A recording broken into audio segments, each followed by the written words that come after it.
Hey everyone, this is Maregaal, Ben Yaakov. Welcome to my YouTube channel or Facebook page. Today is October 31st. It's Halloween. Anyway, today I'm in Southern California, or this time around I'm in Southern California. I'm in San Bernardino. I'm visiting here for about a month. Anyway, this is like the backyard I grew up in, and with my swimming pool and whatever.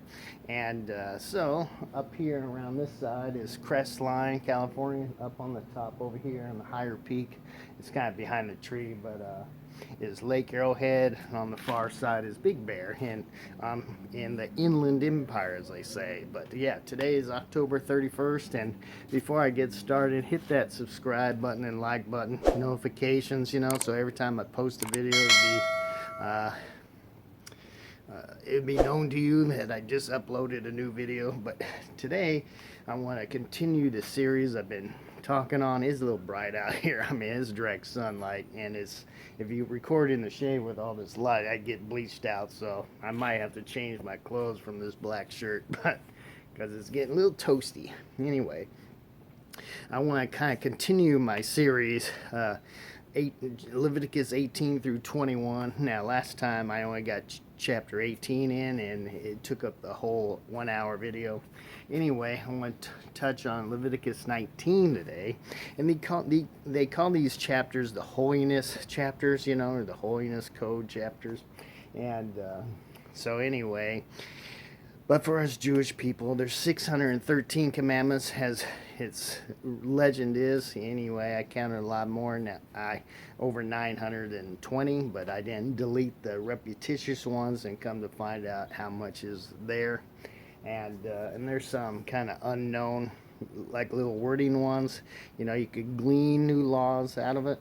And not new, but there's it wasn't bluntly said, like in Numbers 5, when if a man give you an example. If a man suspects his wife of fooling around, he brings the wife to the high priest, and it says, "Let's down her hair."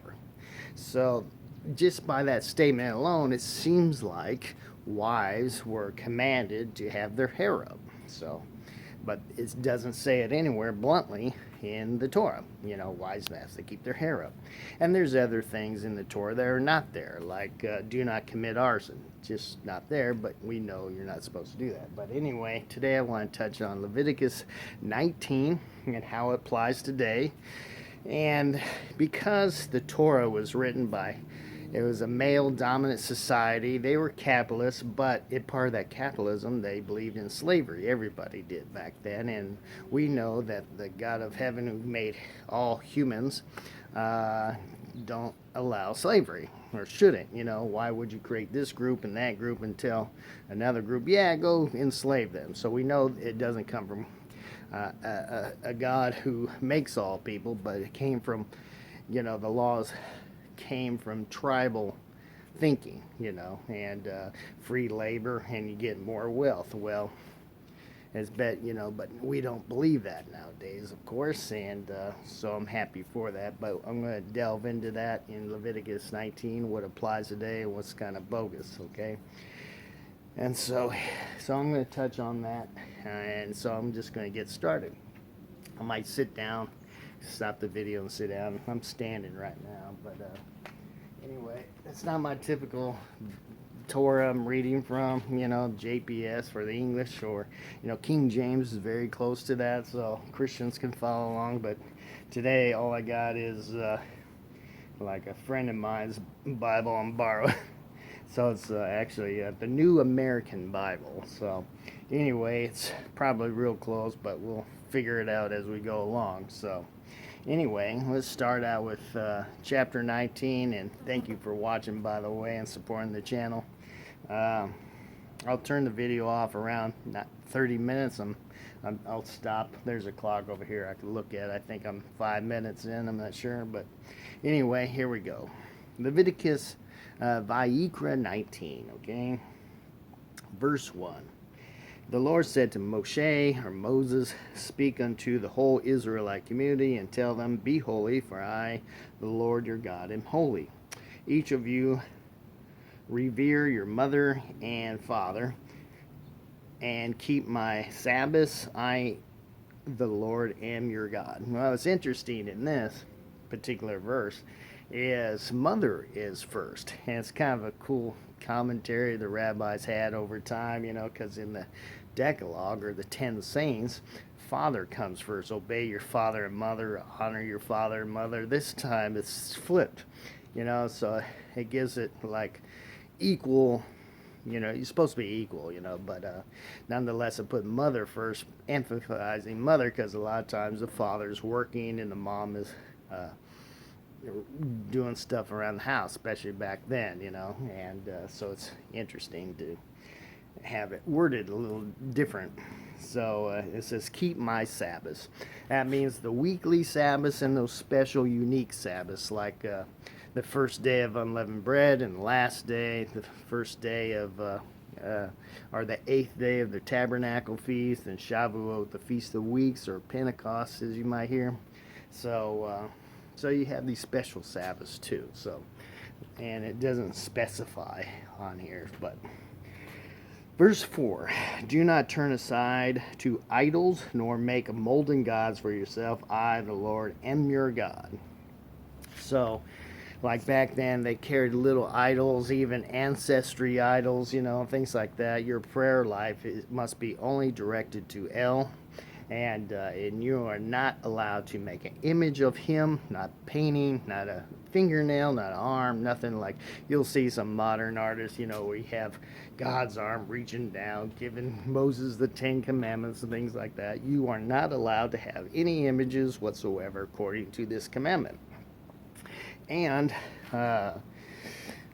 likewise, it's also talking about foreign gods. And like you'll see, go to, like, say, Greece, you're visiting Greece, and there's Zeus or Apollo or Hades or whoever, you're not allowed to have molten images. And just on a side note, even if there is no image, you're not allowed to worship another god. It's just El and El alone.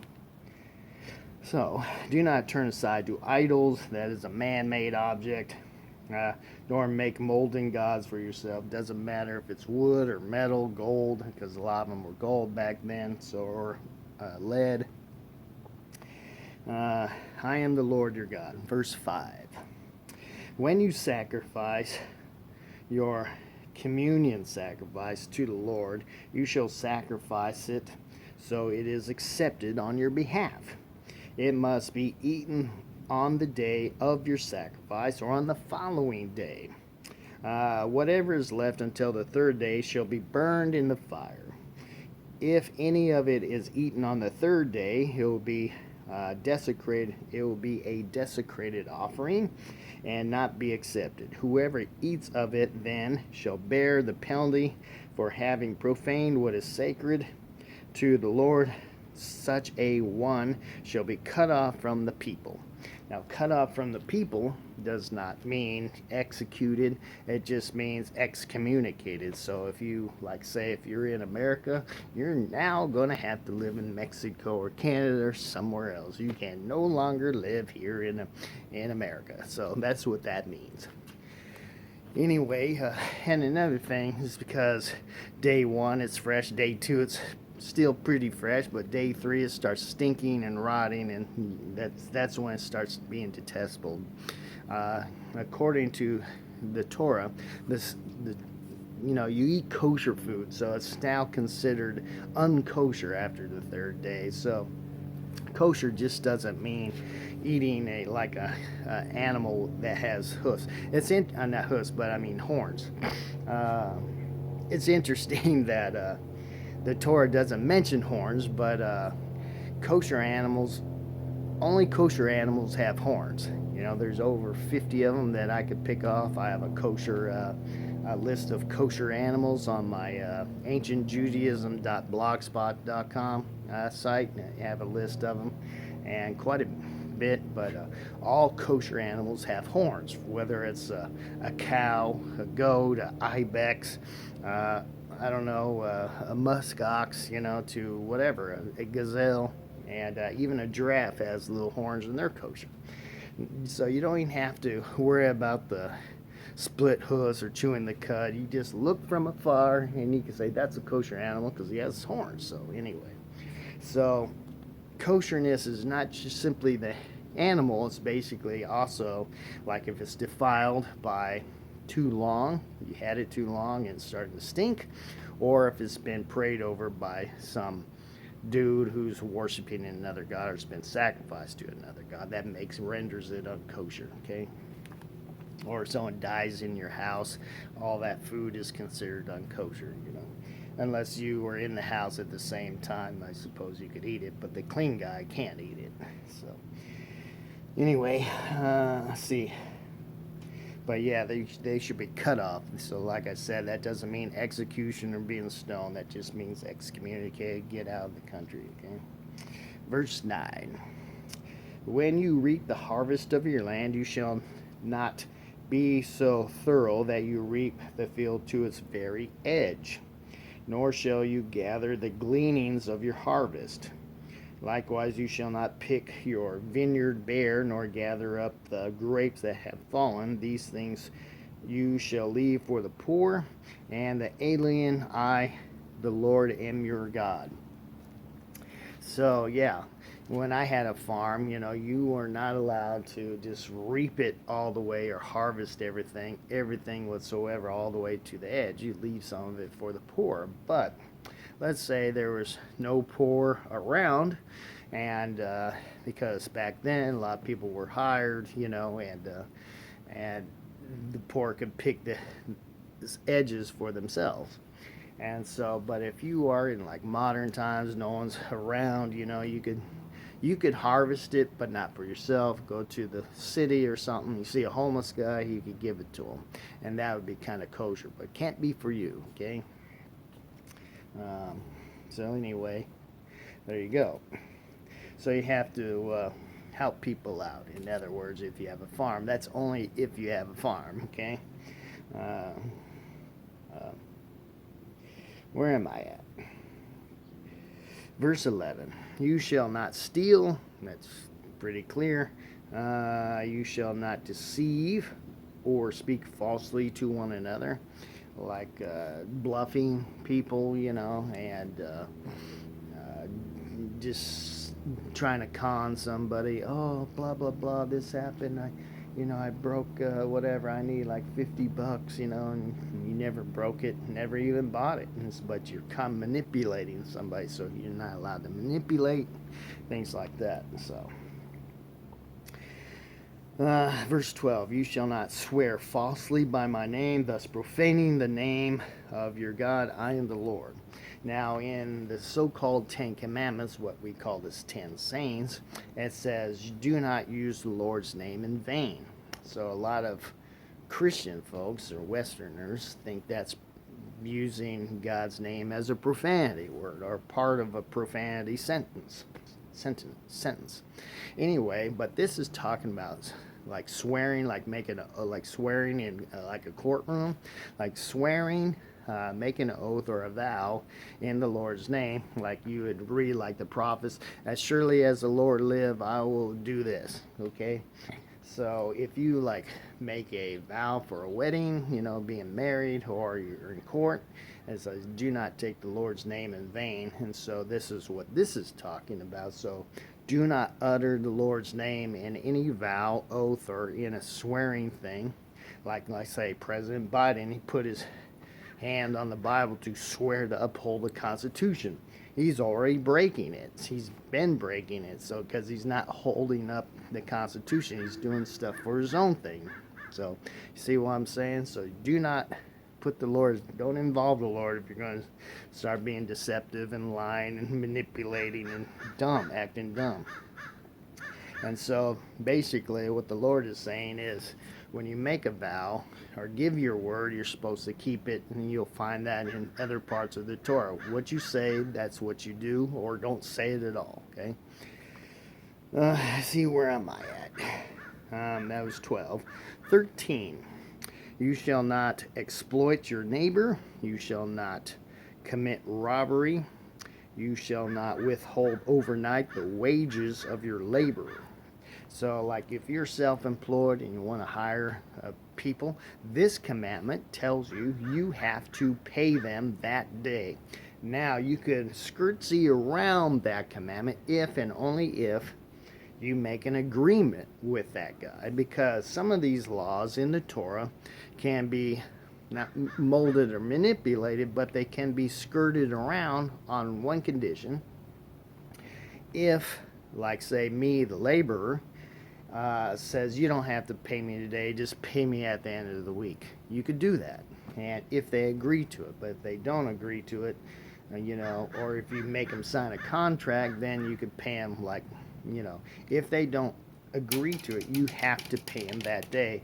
And for me, I just like getting it out of my hair, just pay them that day and get it over with. So you always have to have money with you to pay them, okay? And that's what that commandment is, because back then they were hoping on that money so they could go feed themselves, because not everybody was a farmer.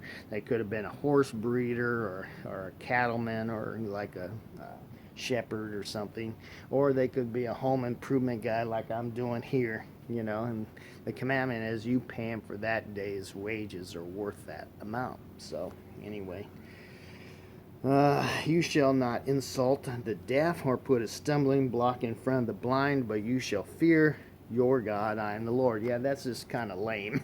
You see a deaf person, blah, blah, blah, or, a blind guy. I was watching videos, the guy was acting blind, and he drops his wallet, and the lady gives him the wallet back, but he takes the money out. I'm like, come on, bro. And, or like, you see a group of kids, mocking a deaf guy because they can't hear. So, anyway, you're not allowed to do that.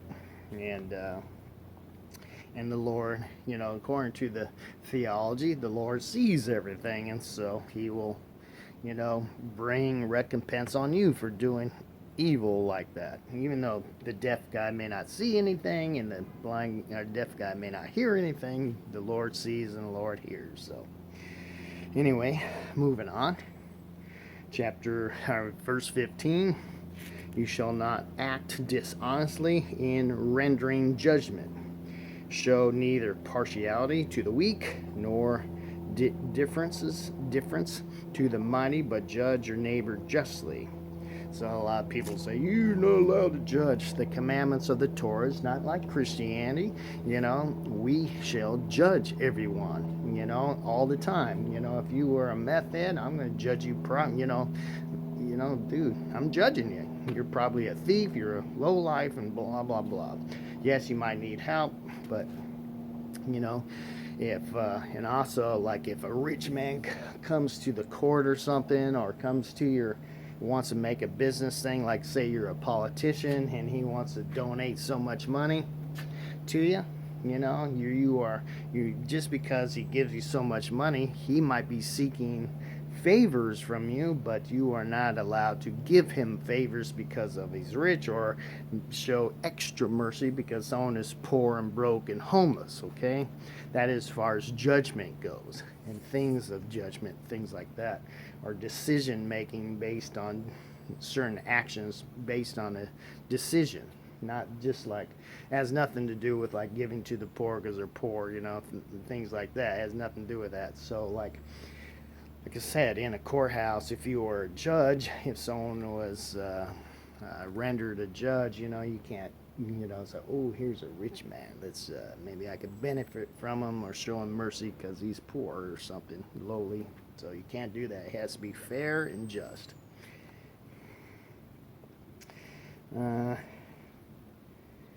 You shall not go about spreading slander among your people.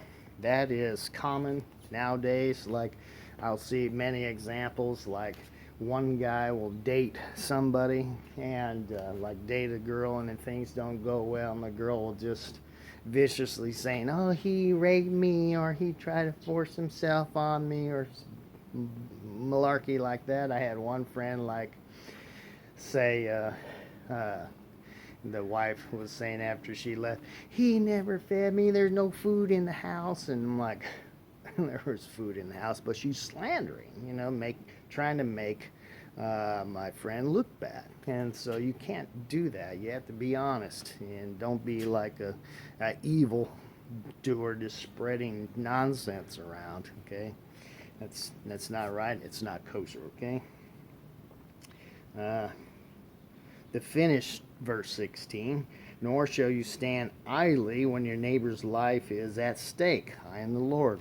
Constantly in this stupid modern days, you'll see some fool videotaping while someone is being raped, or like in New York, some dude is pushing some other dude onto the railroad track on the, whatever you call that, subway train or something like that. Or like if someone is getting shot at or something like that, or getting beat, it says do not stand idly by, because you are supposed to be a righteous society and defend the weak and the powerless, you're supposed to conquer criminals all the time. So this society, they're anti-police now, this malarkey. No, you have to have a strong police force, a strong military, have righteous judges and things like that, and prosecutors, righteous ones, not a long delay of justice, but execute justice within like a month. It doesn't need to take that long. I mean, within days, actually. So that's how it should be. But we have gone long astray after that. But anyway, yeah, don't stand idly by if your neighbor's life is in danger, whether a bear or something like that. And some things, if there's a bear around, you have to try something, but try not to endanger yourself all at the same time. So hold on, I'm going to check the timing of this video. All right, I got a few minutes left. And anyway, where did I leave off? Yeah, do not stand idly by. Verse 17. There's 35 verses here, or a little bit more, 37, but I'm on 17 right now. You shall not hate any of your kindred in your heart.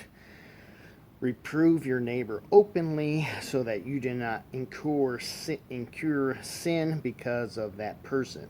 Let's break that down.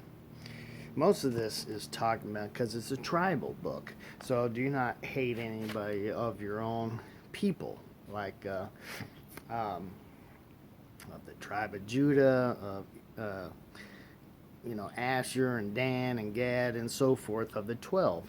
So it means do not hate anybody of your brethren or your kindred, not just your close. That's what I don't like about this Christian translation, but anybody of your people. Now, but if you want to loathe someone that's not your people, yeah, go ahead. You're allowed to do that, but not unjustly. It's like if there's a, like to say, like how the Russians are doing with Ukraine, yeah, hate the politics and the politicians there, not necessarily the Russian people, because they're being lied to. So use some discernment there.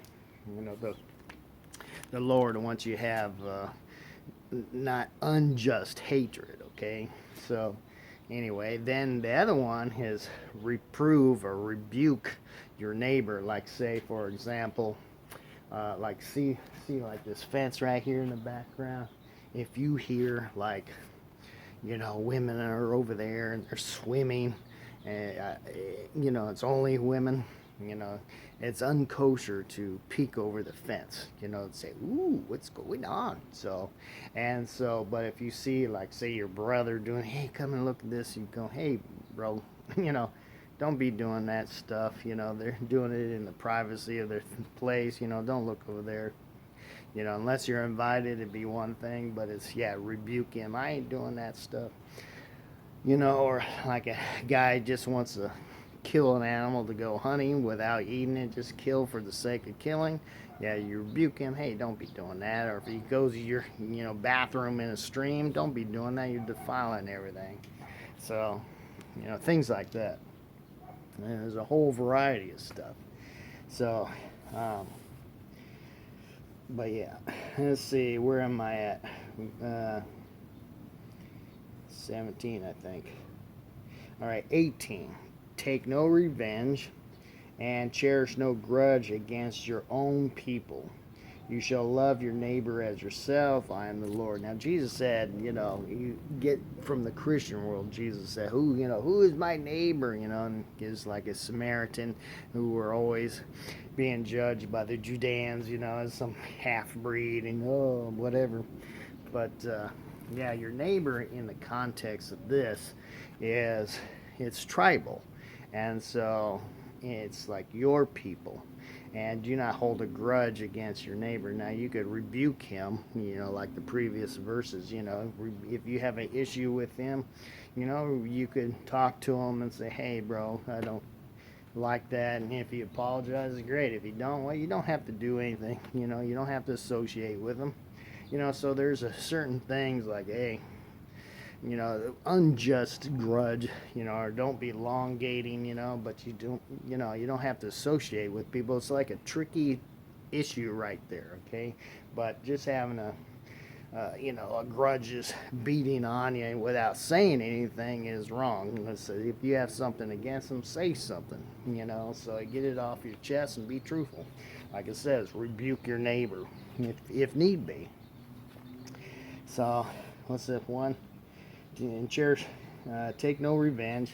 So, depending on the context, now all through Scripture, you see David taking revenge, and other things. But if it's depending on the context, like say for example, if it's like rape, someone rapes your daughter, you better believe you better take revenge, and maybe not you personally doing it, but maybe grabbing them, throw them in to the judgment seat and let them get castrated. That's the way it goes. And that's what, I believe in nowadays, rape victims, not victims, but the rapist should be fully castrated, everything there, testicles and pee-pee. So, anyway, but that's just me. And but back then, if you remember the story of the legend of Jacob's daughter, Dinah, when she was raped, basically, Levi and I believe Simeon went over there and slaughtered the whole entire town. Yeah, well, that'd be kind of unkosher, slaughtered the whole city because one dude raped your sister. And no, it's not too kosher. But yeah, that wouldn't be too just there. But if you want to beat the hell out of them, it's one thing, you know what I mean? And bring them into justice and let them deal with it. And and old timey, besides if it's just me, besides the full castration type thing, you'd beat the living pulp out of him. Whip them 40 times. I whip them a whole lot for that crap. Besides the castration. But that's just me. And but yeah, don't take revenge without unjust if it's unjust, like say like someone scratches your car, things like that, like modern days, like back then they maybe had a chariot further back, way back in time, or someone stole your horse, don't go unjustly like stealing like 20 of their horses, things like that. I'll show them, things like that, or go knock off some of their horses. Yeah, that'd be unjust. So you just gotta do the right thing all the time, okay? You shall love your neighbor as yourself. Who is your neighbor? It's in this context, it's your tribal people, the 12 tribes of Israel. Now, in modern times, if you're to erase the tribal thing, everybody's your neighbor, okay? Because now everybody may not want to be your neighbor, but, if you want to have a peaceful society, everybody's your neighbor. You treat them nice and like you would want to be treated, and there's a flip around. Do not do unto others. You could flip it in a negative type of tone, but kosher negative. It says, do not do unto others that you don't want done to you. So if you don't want to be, be tripped or be rude or crash, junk thrown at you and yell at, don't do it to others, So gotta have that standard, See, verse 19. Keep my statutes. Do not breed any of your domestic animals with others of a different species. Do not sow a field of yours with two different kinds of seed, and do not put on a garment woven with two different kinds of thread. Now, rabbis would judge the thread one as wool and linen, but the actual verse here in Deuteronomy it says that. But this one is more universal for anything. Do not like they had silk back then, they had leather, they had cotton, they had other things, and so do not mingle different types of materials together. That is the law. Why? Don't know exactly why. Not too many people know why. Maybe because the way it reacted, because a lot of people didn't wash their clothes very often then and mix it with the sweat. Don't know, but the other one is dealing with gardening or farming. Do not crossbreed your plants. So what that means, it does not mean like you put corn over here and tomatoes right there. It doesn't mean that at all. What it means is taking this type of tomato, like a Roma tomato, with a beefsteak. Do not put them together so they don't crossbreed and form some new one. So same with your animals. The context of all the Torah is keep things how they are. So like the animal one is like you could have goats together with sheep and sheep with donkeys because they cannot crossbreed, but you cannot have a horse and a donkey and this other, like Arabian horse versus this horse, you cannot crossbreed them, or this, like a Jersey cow versus an Angus cow. Do not put them in the same field, unless they're two males, of course, it's one thing, but not a male and female if they're different. So he does not want the crossbreeding of animals. All right, let me turn this off. I think I'm at 30 minutes and I'll start over. This is actually my second take of this part of the video because I already spoke the whole entire chapter and I didn't know that the video stopped at 1 minute for some reason. I don't know why. But anyway, I gotta look at the phone in a minute. And I'm not using a normal camera, I'm using my phone camera. So anyway, let me straighten this out just a tad. There you go. So this is verse 20. If a man has, now this is interesting because this is talking about tribal days when everybody had slavery, and so this is talking about something what happens during when you have, like if you're a landowner and you have slaves, and so the girl gets betrothed or becomes a fiance to a man, and so this is what this is talking about. Verse 20, if a man has sexual relations with a female slave who has been acquired by another, that is basically betrothed by a man, by another man that is, but has not yet been redeemed or given her freedom. Redeemed means like a family member could, buy her and get her freedom, give her freedom, or the slave owner gives her freedom, like lets her go. And it says, or given her freedom. An investigation shall be made. They shall not be put to death because she has not been freed. The man shall bring to the entrance of the tent of meeting as his reparation to the Lord a ram as a reparation offering. With the ram of the reparation offering, the priest shall make atonement before the Lord for the wrong the man has committed, so that he will be forgiven for the wrong he has committed. Now, there's a difference between a slave girl versus a free girl. When, like it's like me, if I want to have a girl for my future wife, I betroth her, and she becomes my fiance. Give you an example, if my fiance sleeps with a guy willingly, it's not a rape or anything, you shall put them to death according to the Jewish law because it's considered adultery. However, if the girl is still a slave, got to remember back in the slavery days of ancient times to recent times of 200 years ago, if a man wants to have more slaves without buying them, he breeds them. So that's how he gets more money and more workers, more value and things like that. It's capitalism, but it's an evil capitalism of those days. And but so if the law is if she is betrothed but she's still a slave girl, and the man wants to breed or something, he messes up or forgets or something, and the man sleeps with her, and there's a sin offering basically given, but they don't. The girl and the guy are not put to death because she's still a slave girl. It's a different story. She's a free woman. So now, verse 23. When you come into the land and plant any fruit tree there, first look upon its fruit as if it were uncircumcised or forbidden. This fly is bugging me, man. When you come into the land and plant any fruit tree there, first look upon its fruit as if it were uncircumcised or forbidden. For 3 years it shall be uncircumcised or forbidden for you. It may not be eaten. In the 4th year, however, all of its fruit shall be dedicated to the Lord in joyous celebration.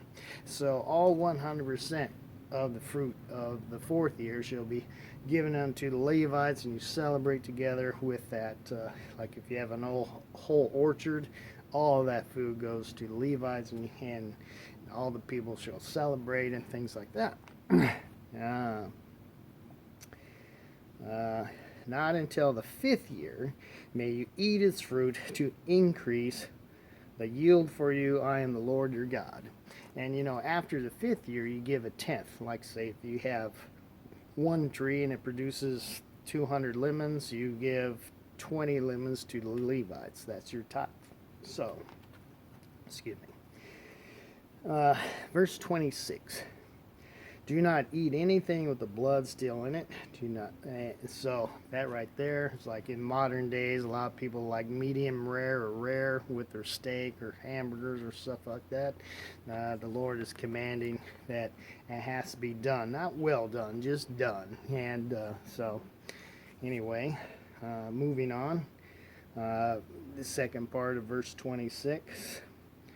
Do not recite charms or cast spells or make spells, nor practice soothsaying. Like Wiccans and other groups like to do spells or enchantment and things like that. Even with movies, things like that, like Bewitched or like Hocus Pocus, things like that. That would be kind of illegal to watch, and if you were to keep the kosher lifestyle, you can't have anything to do with that. So. Or trying to learn the Egyptian spells and things like that. He can't learn any of that, and he can't do them. Verse 27.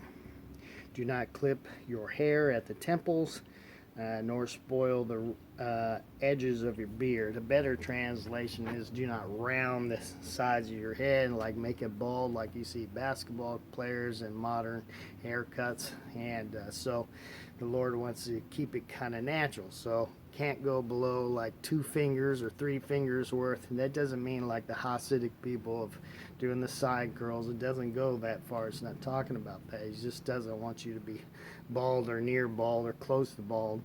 Nor like you're supposed to have a full beard but not do straight edges. Like me, I'm not practicing orthodoxy anymore, biblical Judaism, but so that's why I have like a goatee.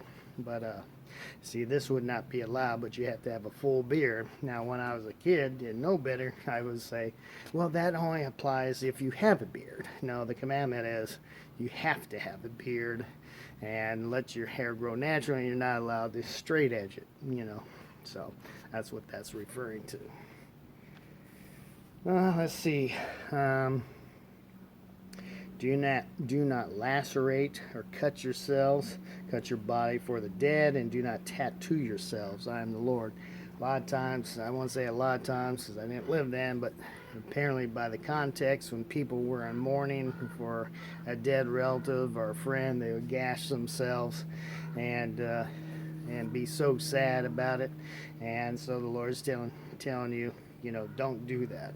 And so also tattoos, you're not allowed to have tattoos like the modern ones, which is ink in your skin. But in ancient times and in modern, like some African folks, they do a different type of tattoo where they scar themselves and add salt, and so the skin builds up. Now, if you've seen that modern movie, Black Panther, Killmonger, when he takes off his shirt and you see all those dots for all the kills he did, that's like that tattooing I'm talking about. So that's not allowed either. Verse 29. You shall not degrade your daughter by making a prostitute of her, otherwise the land will prostitute itself and become full of lewdness. That's kind of self-explanatory, but back then and even nowadays, evil dad will see that he has a beautiful daughter and thinks he can make money off of her and prostitutes her out. And that's just totally foul and wicked. Don't be doing that stuff. But people still do it today. See what else. It says again, like in verse 3, it says, keep my Sabbaths. It mentions it again. Keep my Sabbaths and reference my sanctuary. Revere my sanctuary. I am the Lord. It says reverence. I can't say that word. But so back then, according to legend, there's a tabernacle. Then when David and Solomon came around, the tabernacle was done away with. And so now you have to do everything at the temple. And so you have reference for the sanctuary, consider it holy, and don't desecrate, don't defile it, and things like that. Don't bring anything unclean, and don't be unclean yourself when you come in or go and visit. It says, I am the Lord. Verse 31. Do not turn to ghosts or consult spirits by which you will be defiled. I am the Lord your God. This means like if you remember the story of King Saul, when the Lord cut him off by talking to him, and Samuel the prophet was dead, and the Lord wouldn't talk to him by dreams or by, like I said, maybe a prophet wouldn't show up, help him out. He was desperate, didn't know what to do, so he went to a necromancy in the land of Endor, city of Endor, that region of Endor, something like that, to consult the spirit of Samuel the prophet. So the witch of Endor, the lady, the necromancer, did her thing, and so Samuel spoke through the woman, and Samuel said, tomorrow you'll be with me. That is, sleeping in the ground with me, because like Samuel, according to the story, he was asleep in the ground and his spirit rose up from the ground. Now, in biblical Judaism, if you take the whole Tanakh for what it says, we don't believe in a heaven and hell when you die, like some Christian folks, or purgatory or anything like that. But when you die, your body rots away in the ground and your spirit sleeps. And at the resurrection, both awaken together, and you're just like how I am now, or like how you are now. And so at that time, but there's no heaven or hell when you die. There's no, you don't know if you're even existing. So your spirit still exists according to the theology of biblical Judaism, but your spirit is simply asleep until the resurrection. So not even close to Christianity. Maybe one sect like Jehovah's Witness, but most Christians don't consider Jehovah's Witness a true Christians. But verse 32, stand up in the presence of the aged, show respect for the old, and fear your God. I am the Lord. So, when I was during my Orthodox days, sometimes it could get pretty hideous standing before the gray-haired person. Like, say, for example, you're at a restaurant and an aged elder man with gray hair walks in, you stand up, and pay him kind of a homage type thing, and also respect your elders. Basically, some elders are just dinglings, and so you don't have anything to do with them, but you still have to show a certain respect. And but the wise elders very much so. But the commandment is, if you're sitting down or laying down, a gray-haired person walks in for the first time, just rise up and pay him a little honor. If he needs a chair, give him your chair. So, and of course, fear your God. That's one of the main commandments. Is fear God Almighty himself, because he has your life in his hand. He can snap you away at any time. So of course, according to the tradition, you do these laws, and basically the laws define his character, what he likes and dislikes. So when you disobey these laws or refuse to do them or don't do them, you're making him mad at you, because you're not doing what he desires of you. So you fear God. And Christians say, oh, it doesn't mean fear. It means kind of a respect. And I was like, yeah, it means respect, but it means tremble and actually fear him. Don't be deceived by these con jobs you don't know, or customs, and by our traditions, okay? These watered down people who don't know nothing. So, verse 33, when an alien resides with you in your land, do not mistreat such a one. You shall treat the alien who resides with you no differently than the natives born among you. You shall love the alien as yourself, for you too were once aliens in the land of Egypt. I am the Lord your God. The thing is, like, the alien, anybody, like if I go to a foreign country, my laws, not for me personally, God's laws, don't quit there, but like say American laws don't apply in Mexico. I have to know Mexico law now. So like say there's a American women's basketball lady who's in Russia, and they don't allow marijuana at all. She brought marijuana on the plane. She got arrested because she didn't know the law there. And then she's trying to bluff it like, I didn't know, whatever. If you go into a foreign country, it's best to know their laws before you walk in. And so this is going on when you step into ancient Israel and the turf of ancient Israel, and you're an idol worshiper, you'll get yourself in trouble. Now you're supposed to warn somebody, hey, you can't do that here. Warn them first. Oh, I didn't know, blah blah blah, and then you break the idol or icon and destroy it. But if they continue, then the same law applies. You put them to death. That's the way it goes. Or someone commits adultery, you're in our turf now, you're in trouble. And so you see what I mean? So yeah, you treat them the same like a native person. You love them, just the same. But all right, let's move on. Almost done, actually. Do not act dishonestly in using measures of length or weight or in capacity. So, like I said in one of my last videos, is like if it applies to gas stations, grocery stores, or weighing out like materials like rock or gold and silver. Like if it says $5 a gallon, then if I pay $5, I expect a gallon, not half a gallon. Don't rip people off, okay? And then it says, I, the Lord, am your God, who brought you out of the land of Egypt. Be careful then to observe all my statutes and decrees. I am the Lord. So that's just not this chapter, but all the chapters of the Torah. And so he wants you to be holy and upright and do these things. Like I said, the Torah, a lot of people think is just a rigid bunch of rules, but the mentality is the Torah defines the character of the Lord, what he likes and dislikes. So when you do the things that are said therein, you make yourself holy.